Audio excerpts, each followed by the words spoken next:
Hi friends, ఇప్పుడు మనం egg and ఆలు బజ్జీ చేసుకుందాము. దీనికోసం ఒక బౌల్ తీసుకుని దాంట్లో కొంచెం వాటర్ పోసుకొని ఎగ్ అనేది ఉడకబెట్టుకోవాలి. ఎగ్స్ ఇలా ఉడకబెట్టుకున్న తర్వాత దాన్ని ఇట్లా రౌండ్గా కట్ చేసుకోవాలి.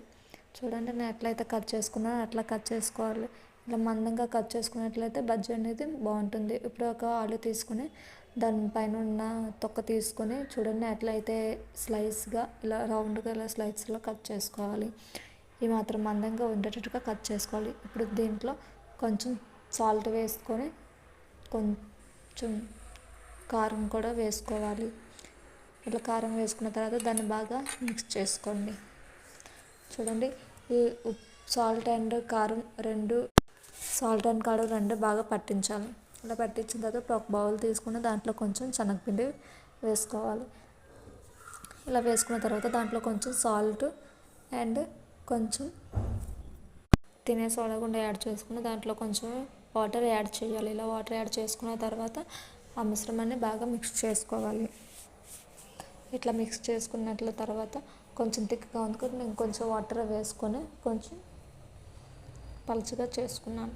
సో ఇట్లా వచ్చిన తర్వాత ఆలు ఉంది కదా, ఆలు స్లైడ్ ఒకటి తీసుకొని దానిపైన ఎగ్ అనేది ఒక రోల్ పెట్టుకొని దానిపైన మళ్ళీ ఆలు స్లైడ్ అనేది పెట్టుకొని చూడండి ఎట్లయితే పెట్టి చూపిస్తున్నాను. సో ఇట్లా పెట్టుకొని మీరు మిక్స్ చేసుకున్న శనగపిండి మిశ్రమంలో యాడ్ చేసుకోండి.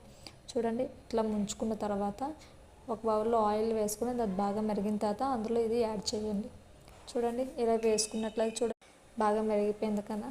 చూడండి, ఇప్పుడు బజ్జీ కూడా కొంచెం అలా తిప్పుతూ ఉండాలి. ఇలా గోల్డ్ కలర్లో వచ్చేటట్టుగా వేగించుకోవాలి. చూడండి, బాగా వేగింది కదా. వావ్, చాలా బాగుంది. ఎంత క్రిస్పీగా ఉందో చూడండి.